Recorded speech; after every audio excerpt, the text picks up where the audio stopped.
Someone passed me, they must be going 100. I don't know if they knew she must have just 60. No, they must have been going more than 100 actually. All right, folks, we'll get the committee of the whole meeting started here. I'll now call the meeting of the committee of the whole to order at 5 p.m. The territorial acknowledgement is in the spirit of reconciliation. We acknowledge with respect the history and living culture of the Shinnebec, the people of Three Fires known as Ojibwe, Odawa, and Potawatomi Nation, who have inhabited this land from time immemorial. We recognize that these lands are the territories of the Chippewas of Saugeen and the Chippewas of Nawash, collectively known as the Saugeen Ojibwe Nation, the keepers of this land.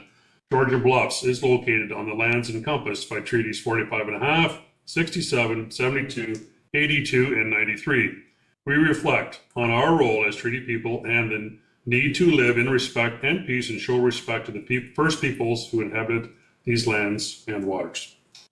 Adoption of the agenda. Are there any urgent additions to the agenda? Mayor Carleton. I would like to add a motion that has to do with Bill 5 and Bill 17. All right, thank you for that. Let's do the agenda approved with the additions. Yep. So that the agenda has been approved and presented with additions. That the agenda be approved as amended with the additions and a mover and a seconder. Councillor Day, Councillor Winters. I will call the vote. All those in favor? And that is carried. Declaration of pecuniary interest. Does any member wish to declare a pecuniary interest? I'm not seeing any. If there is at any time during the council meeting, you can certainly do so at that time. Announcements. Does any member wish to make an announcement? I have a whole bunch of them here. Sorry, I almost forgot. So as we begin the month of June, I want to recognize 3 important observances that speak to the heart of who we are as a community: Pride Month, Seniors Month, and Indigenous History Month. Pride Month is a time to celebrate diversity, inclusion, and the strength of our 2SLGBTQIA+ community. It's also a time to reaffirm our commitment to ensuring Georgian Bluffs is a welcoming place for everyone. This past Saturday, we joined together for a flag raising and planting bee at the township office. It was a truly inspiring morning with about 40 residents, families, and community members coming out to show their support and lend a hand. We planted new native species gardens and celebrated what it means to grow and thrive together in a community rooted in respect and inclusion. Rachel Patterson from Grey Bruce Pride shared some very moving words, reminding us that the flag is a beacon of hope, calling community in, and that the pride flag flying at our office is more than a symbol, it's a statement of our shared values. And I personally want to thank everyone who helped to make that event a success. There was lots of people here, and we had everything planted in a lot shorter time frame than was thought that it would take. So, and thank you to staff for putting that on, for being here and taking part in it. June is also Seniors Month in Ontario, a time to recognize and celebrate the contributions of older adults in our community. Our seniors are the pillars of Georgian Bluffs. They are our mentors, our volunteers, our historians, and our caregivers. Their resilience and generosity continue to shape the fabric of our township. Let's all take time this month to thank and support the older adults in our lives and continue working to make Georgian Bluffs a place where people of all ages can thrive. And I don't fit that category yet, I'm sure. Finally, June is Indigenous History Month, a time to reflect, to learn, and to recognize the histories, cultures, and ongoing contributions of First Nations, Inuit, and Métis peoples. Here in Georgian Bluffs, we are committed to listening to Indigenous voices, learning from Indigenous leadership, and taking meaningful steps on the path of reconciliation. This month reminds us that reconciliation is not a destination, it's a shared responsibility rooted in respect, relationship building, and care for the land we call home. So let's carry the spirit of these observances with us, not just in June, but throughout the year as we continue building a community where everyone feels seen, valued, and respected, and celebrated. Thank you. Thanks for that, Mayor Carleton. All right. Public presentation. Oh, yes, Councillor Day. If I might make a very quick announcement, I just wanted to thank our staff. I know the community of Oxenden is was really happy to see the repairs happening at the cemetery just recently over the last few days. Good, thanks for that. Any others? Not seeing. All right, public presentations.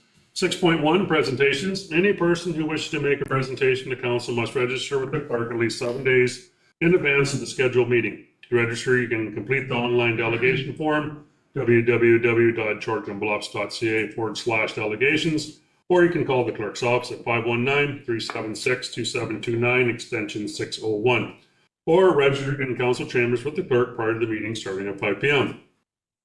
6.1.1, tonight we have the Sauble Wire and MD Quest Committee position recruitment update. I would like to welcome Corey Dobin to present on behalf of the committee. Corey, the floor is yours. Good evening, councillors and staff members. Thank you for taking the time to hear from us.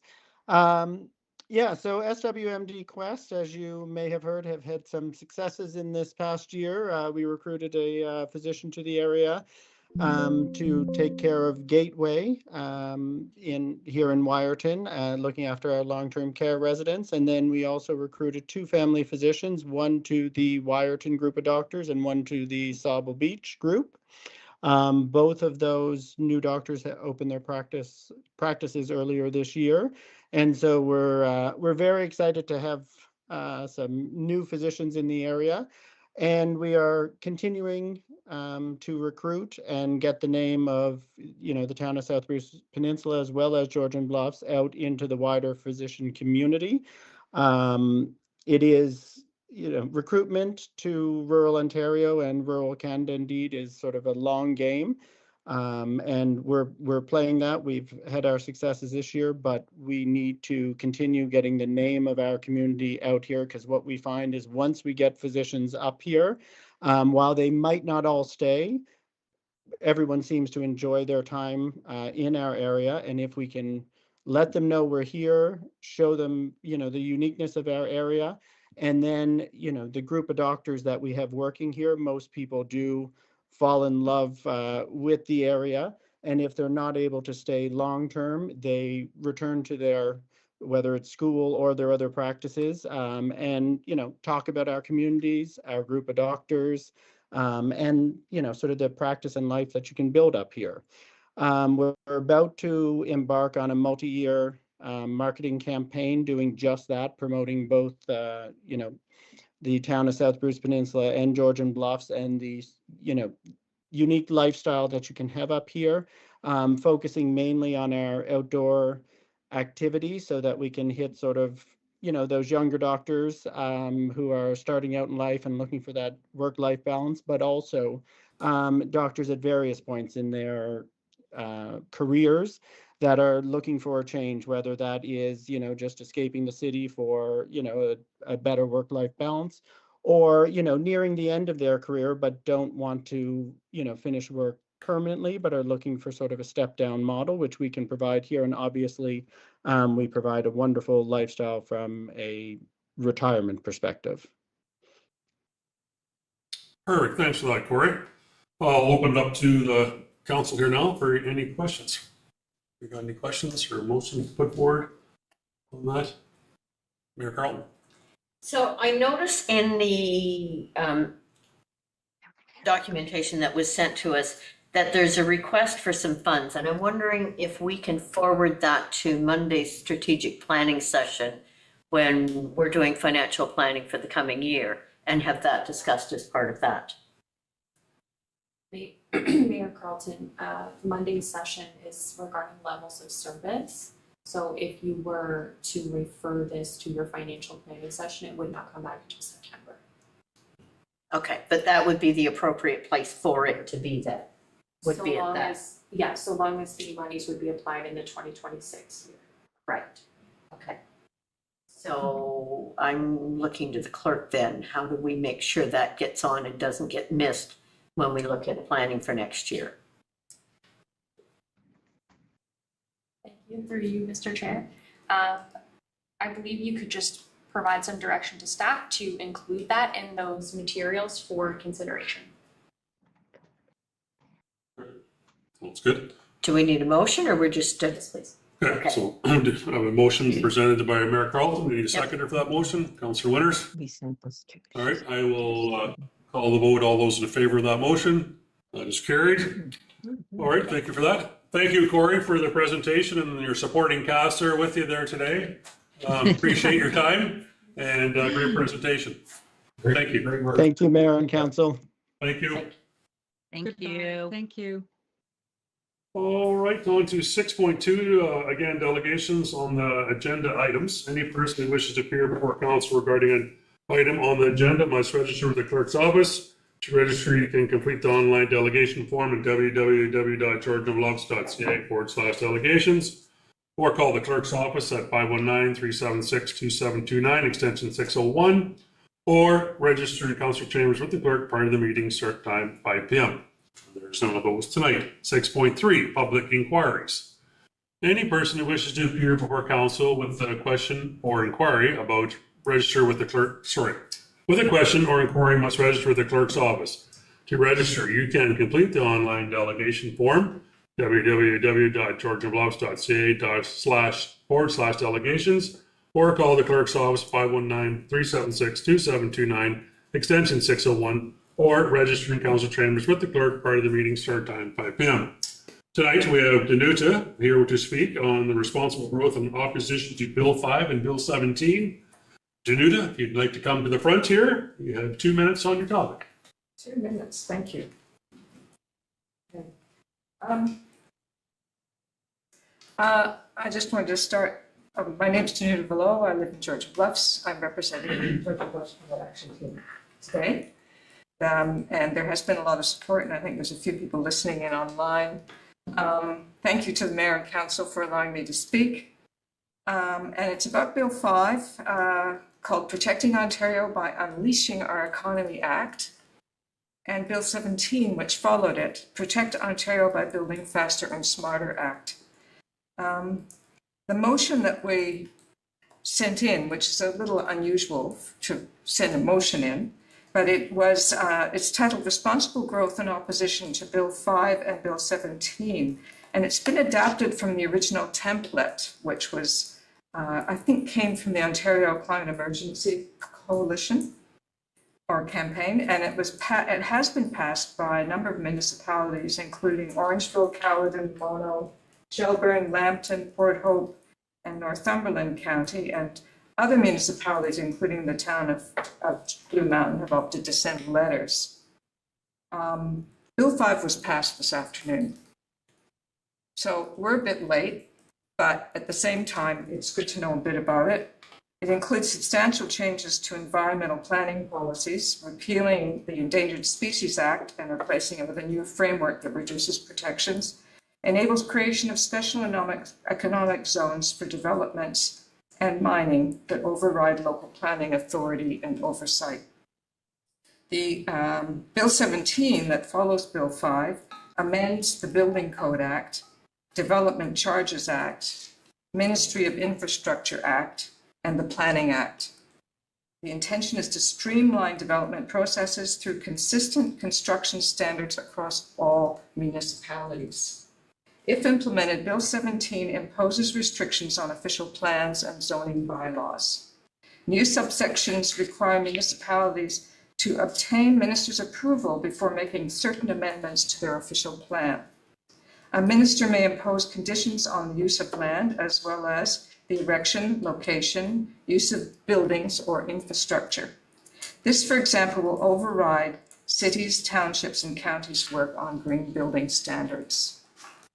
There is widespread opposition to both Bill 5 and Bill 17 over lack of consultation with Indigenous peoples, the overruling of local planning and oversight, and the loss of environmental protections, and specifically the reduced protection of endangered species. There is some urgency, I said, well, the urgency was maybe not passed, but it's been fast-paced and it's passed today. Bill 17 is in its third reading and consultation closes on June the 12th. So we respectfully ask the Mayor and Council to consider raising and passing this motion with whatever adaptations you deem required to make it fit with the township's goals, strategic plan, and direction. Okay. Thank you, Danuta, for that. Yeah, there's a lot of discussion going to still happen over this whole piece moving forward. Did we have anybody have any questions for Danuta before she got away there? No, I think it's, we need to act, we need to respond. I mean, both those bills remove a lot of the oversight of municipalities. I was in a conversation today with some planning professionals, and I mean, even the things that you would normally apply through site plan control and severance and consent, it removes your powers. It really does. So the environmental protections that could be implied, we're losing the ability to apply those. And the way they've done it, according to the one building inspector that spoke, was you put all the conditions you want, but when it comes into a building permit, there's no requirement for the building official to look at that anymore, right? So it is alarming when you really start to look at it and have those conversations. Well, for sure. Councillor Day? I would add that some of it removes some policy that was based on science and replaces it with policy which is less based in science. If you look at the Endangered Species Act, for example, it would protect a wider area around an endangered plant, but that's been reduced to only the critical root zone around a plant, which it completely ignores all the roles, say, a tree would play in providing shade for a plant that requires shade. So a species, especially a sessile species like a plant, doesn't exist in a very small area. It exists in a habitat along with other organisms that are part of that community. So protecting the community is essential. I would also say it makes me feel concerned about green building standards and the possibilities that we have to help make a transition in that area in Grey County. And it also flies in the face of living in respect and peace with the Southern Ojibwe Nation, as we just said we aspire to do in our territorial acknowledgement. So while I know Bill 5 was passed, I know we also made our voices heard regarding the Strong Mayor bill after the date had passed. So I would be curious to see if anyone else, I think it sounds like there's support to say something about Bill 17, but I would also support saying something about Bill 5, just for the record and ongoing processes that may occur. Well, fair comment. So would you like to put that on the floor then as a motion Yes. for Bill 5 and Bill 17? Okay. So it actually is new, that's what New I put business, on, okay. so Yeah. we can further discuss that under new business Okay, then, perfect. bring it back at that point, yeah. Okay, perfect. All right, any further comments? Thanks, Danuta, for taking the time to come in tonight. All right, development and infrastructure, 7.1.1 is the DEV 2025-033 zoning bylaw amendment application Z06-24 Hutchinson Townhouses. Recommendation reads that council receives staff report DEV 2025-033 titled Z06-24 Hutchinson Townhouses for information, and that the amending bylaw associated with the application Z-06-24 be brought forward to council for consideration and adoption, subject to the following provisions. 1, that the amending bylaw include 2, a provision which shall permit a site-specific residential zone, RM1, recognizing that the property will be serviced and by municipal water and a private communal sewage system.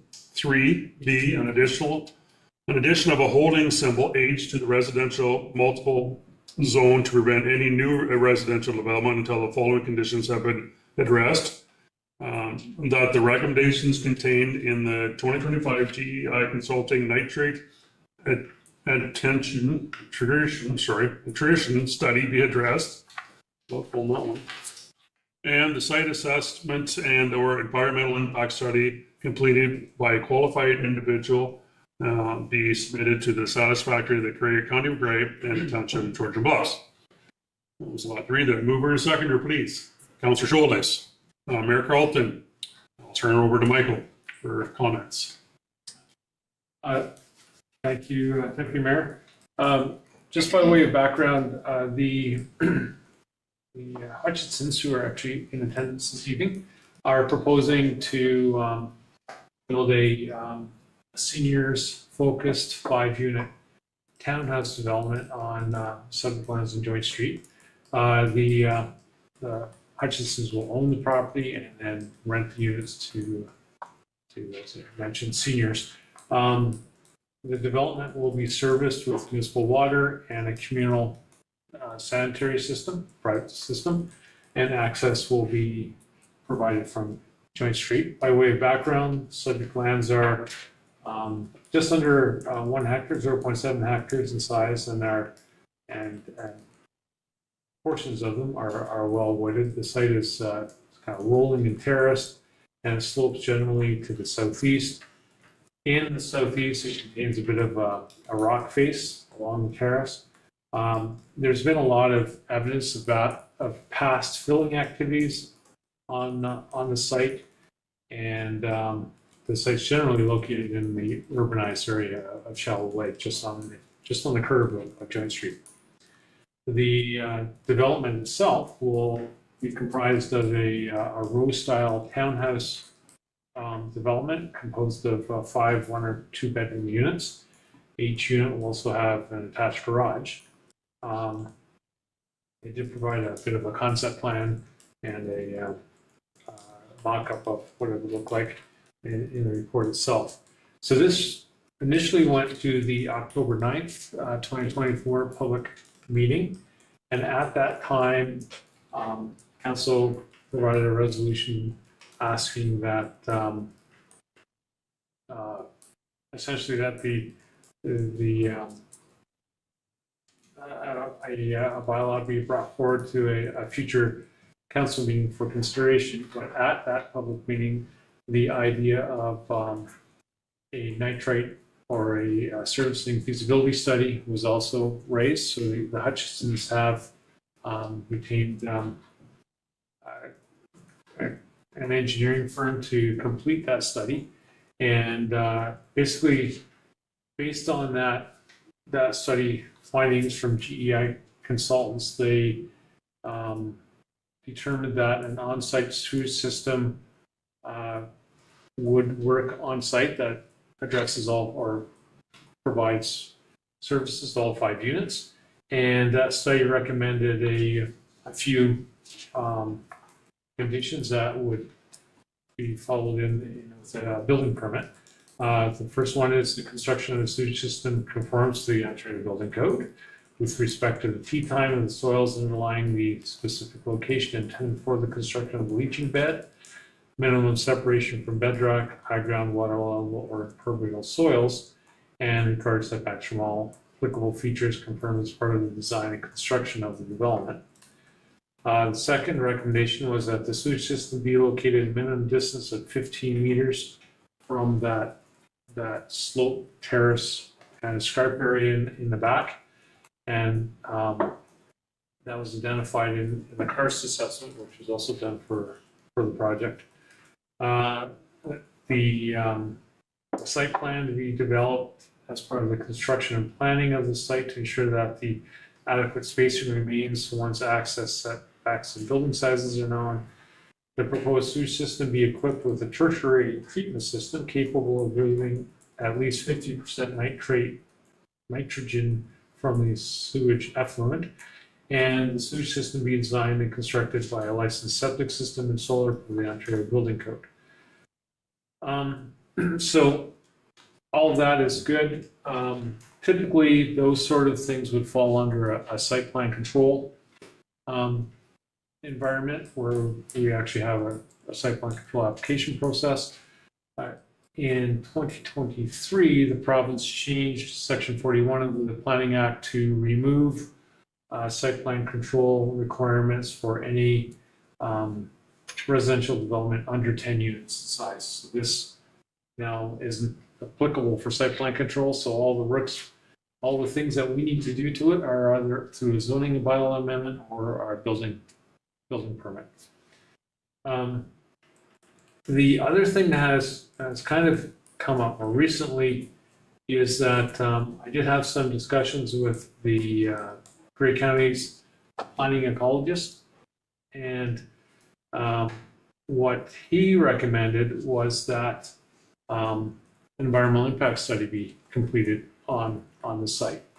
I should note that the Hutchinsons did retain a tree doctor as well as, or sorry, not soil, a tree expert to look at the trees on site, as there were a number of dead ash trees along the roadway and interior to the site as well.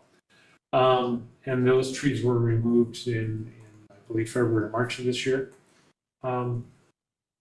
Be that as it may, the county is still looking for some sort of site assessment or environmental impact study. So I did include that as a potential condition for the zoning amendment, more just to keep the door open so that the county has an ability to at least discuss the matter with the applicants to see if there's a way, if they actually need to do a full EIS, or if just a site assessment and a walk with the county ecologist is good enough. So that's why that was also included in the proposed zoning amendment. We did receive some comments from some of the area residents, and this was going back to the public meeting. One of the residents, the neighboring resident, James Cook, had some concerns about the potential use of the townhouses as short-term accommodations, whether they're being rented, that the Hutchinsons will be using them as a long-term rental project. And he was a little bit concerned about kind of the traffic and how that would be handled. And then another neighbor, Natasha McMillan, noted that she has some questions about the septic system and how that would be designed and would it be designed safely, and how much on-site parking would be available versus street parking, noting that street parking isn't safe. In terms of the traffic impact and the parking uses, I did have a discussion with our staff here, and they felt with only 5 townhouse units, that's perhaps at the most maybe 10, how do they say it? 10 ingress and egress movements per day per unit. So that fell well below the requirements for a traffic impact study. They also noted that being on an outside curve as opposed to an inside curve, visuals in both directions are good. So they were not concerned with traffic, nor were they concerned with the idea of providing water services to the site. So in conclusion, the use of that site as a townhouse development certainly complies with the provincial policy statement and the direction of the province for providing more affordable housing. It complies with the county's official plan and our own official plan for more intensified residential development in our existing residential housing. Thanks, Michael, for that report. Turn it over to council now for questions. Any questions? Councillor Day. Thank you. I appreciate your comments. That you actually answered one of my 3 questions already, so that makes it faster. I appreciate your response to the folks who wrote in to their specific concerns about the development. You have some very good answers for them. Were the people who wrote in and neighbors in general notified of this meeting, and are we doing our duty in communicating? Because I know we had that initial meeting and people were aware that that was happening, but I'm not sure they were aware that this meeting was happening. So I know people don't check the agenda every Friday somehow. And thank you for that, and to you, Councillor Day. Given that this was more of an informational report and a recommendation report as opposed to a public information session, notice of this meeting did not go out to the residents. I did have some calls from some of the neighbors who checked our agenda and what have you, and they seem to be fairly satisfied that their greatest concern, to be honest, was the idea of short-term accommodations on site. The technical pieces they were less concerned about, and I've had several discussions with Mr. and Mrs. Hutchinson, and that is not their intent at all. In fact, although it's not typical, but we could even put that in zoning if we felt that was necessary. But personally, I don't think it's necessary. necessary at this point. Do you have a follow-up question? No follow-up question, a second question, but Okay. that can wait till somebody else has had a chance. Shoulders. Sorry, did you say that these are exclusively rentals? Is there not opportunity for someone to purchase these properties? The way the Hutchisons, their business model as rentals right now, if they were to have these units ready for purchase, we would have to change the process. It would be turned into like a condominium development. Rentals, strictly rentals. Councillor Day. I noticed the Grace Harbor Conservation Authority requested or recommended a karst. Sorry, I thought I had it open right here. That we follow the 7.5 karst area policies for the Grey County official plan, and the nitrate attenuation study partially fulfilled those karst requirements, but did not completely fill the karst requirements. There was a karst assessment completed, Okay. and I cannot recall if I included that in this report or not. Bear with me. So I did not. But the Hutchisons did provide a karst assessment, and they did provide a copy to me just a couple of weeks ago when we met. I knew it had been completed, but I just didn't have a copy of it. And I did read the karst assessment, and it does note that there's karst in the rear of the property, especially down around there's a bit of a cliff, and that shows evidence of karst. But where they were locating the townhouse development, there wasn't karst to be found. Thank you. Very good. Any further questions? Let's see any. I'm going to call the vote then. All those in favor? That is carried. Okay, very good. On to updates from the members appointed to county council committees and local boards. 8.1 county council. Do we have anything tonight, Mayor Carlton? Okay. I do have a little bit. So from county council on April 24th, because I'm a bit behind here, county finished 2024 with a $4.4 million surplus. So a report was received by council that noted where the surpluses occurred with some offsetting deficits and where the surplus funds will be placed into reserves for future use. And then on the next county council meeting, we received a staff report about Bill 5 and the concerns with special economic zones. And it's not clearly understood yet what these are or how municipalities will be consulted. The relationship between special economic zones and minister's zoning orders is also not clear. And there was concern with the Species Conservation Act and what that means for endangered species, and a concern with the terminology and the duty to consult. So the reports on county council that cover all those concerns with what we have later in tonight's agenda. We also had some suggestions for delegations at AMO, suggestion to reach out to Ministry of Economic Development, Job Development and Trade, the Ministry of Health and Long-Term Care, and Community Paramedicine, with a suggestion that it would be good to report to only one ministry for both of those. Some questions about inflationary increases for paramedics and our a second one was long-term care redevelopment projects that are they eligible for the new funding model? And for myself personally, in the last 2 weeks, I've taken part in a virtual information session about long lead time resource procurement and the bulk planning update for South and Central Ontario. And this is in relation to multi-municipal energy working group, the committee that I'm on, just to gain more information for that going forward. And I've also taken part with the clerk in the virtual Strong Mayor Powers framework that was put on by Ministry of Municipal Affairs and Housing. And I note that there is still no answer to what council is to do in a lame duck situation. What is the mayor's role then? So we're still kind of looking at that. And I then took part in a Strong Mayor session put on by Learners LLP on Tuesday afternoon, and they interviewed Mayor Lynn Dolan of Innisfil and Mayor Cheryl Gannon of West Lincoln in the Niagara Peninsula. And both sessions were informative, The second session focused more on how these two mayors are dealing with the issues this has caused with their councils and how they're approaching the handling of strong mayor powers. They also shared their concerns with the next terms of council and the impact this has on democracy. Thanks for that update there, Mayor Carlton. Any other board committees to report tonight? Councillor Day?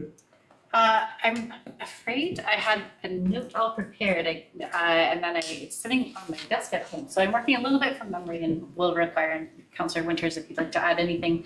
For Grey Sauble Conservation, I'm pleased to report that Grey Sauble, and as a result, all the constituents and residents do own Haibu Conservation Area.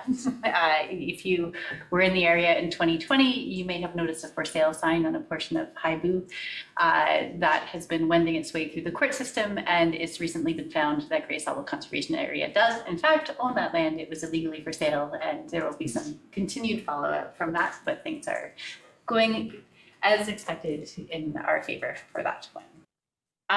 The strategic plan is making good progress. The draft is growing and developing, and we made some decisions around that at our last meeting. And day camps, I'm pleased to report day camps are going ahead this summer as well. You may remember that the construction has started, so the office has been moved to downtown, to the post office in Owen Sound.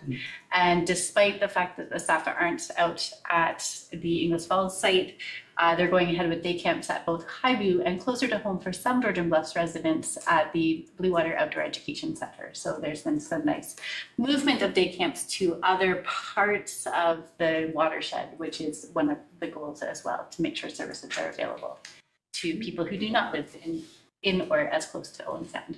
I'm not sure if you want to add anything, Councillor Richards. I think you've hit it all. I mean, they did report that the annual tree sales, traffic was down, sales were up. So it was still very successful, but I think you've hit everything else that's highlighted. Good report. Thanks for that. All right. Anybody else? Liza, you're good on your end? Okay.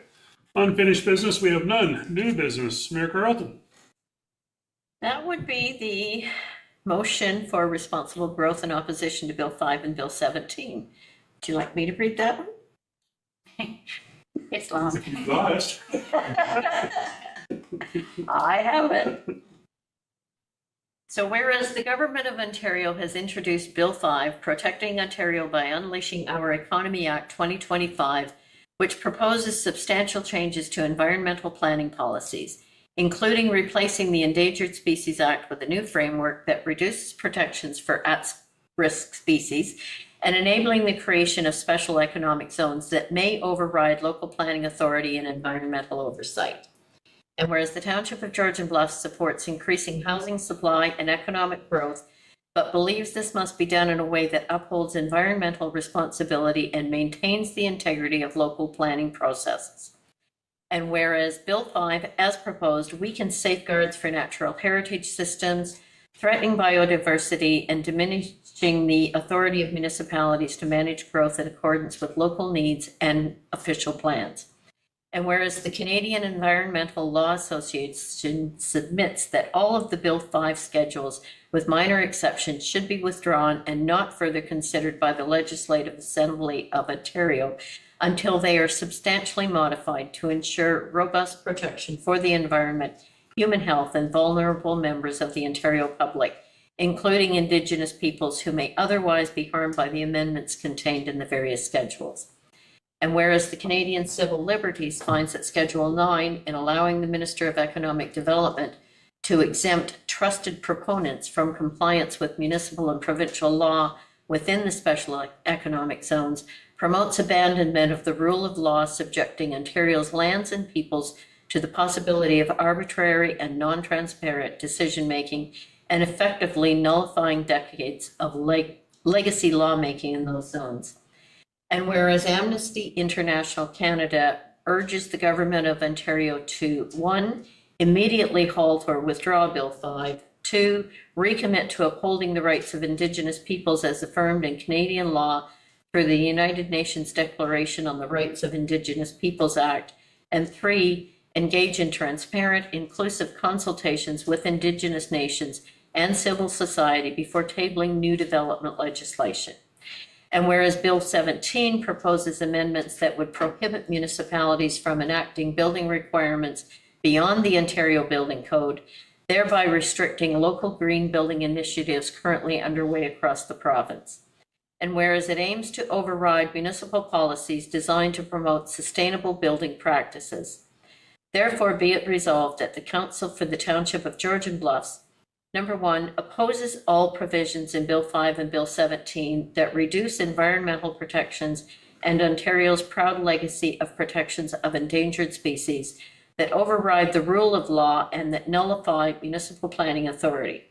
2, urges the province of Ontario to support housing and infrastructure development in ways that align with sound environmental planning and wildlife protection and empower municipalities with appropriate planning tools. 3, direct that a copy of this resolution be sent to the Honorable Stephen Lecce, Minister of Energy and Mines, the Honorable Rob Flack, Minister of Municipal Affairs and Housing, the Honorable Todd J. McCarthy, Minister of the Environment, Conservation and Parks, the Honorable Graham McGregor, Minister of Citizenship and Multiculturalism, the Honorable Doug Ford, Premier of Ontario, the Association of Municipalities of Ontario, and all Ontario municipalities. And I would suggest in that we add our local MPP, Paul Vickers, to that to let him know our concerns there as well. That was not one that was added. And this came from our Georgian Bluffs Climate Action Team. They provided this motion. I agree with it. I think it's taking too much power away from us, especially in some areas where the clean energy ideas that we might want to put in the building code to encourage builders to look at building better homes that are going to be more energy conservative or that type of thing. To remove all of that just for the sake of getting houses built, I think goes against everything we've been talking about for the last 11 years that I've been on council. I see all of that as taking us backwards. So I suggest putting that motion on the table. Nope, well, that's I would good. move that. Nope, I appreciate that, and thanks for reading it. That's, any questions from council? Any additional comments, questions from council? I'm not seeing none. We have a mover or seconder, so I'll call the vote. I've already got, sorry. I will, Councillor. we don't have a second. Okay, perfect. I'll call the vote. Those in favor? That is carried. Thank you. All right, notice of motion, notice of discussion. Does any member wish to provide a notice of motion or notice of discussion? I am not seeing any. And we have no closed session tonight. Adjournment. Council will meet immediately following this meeting for a special meeting and on June the 9th at 9 a.m. to hold level of service strategic planning session.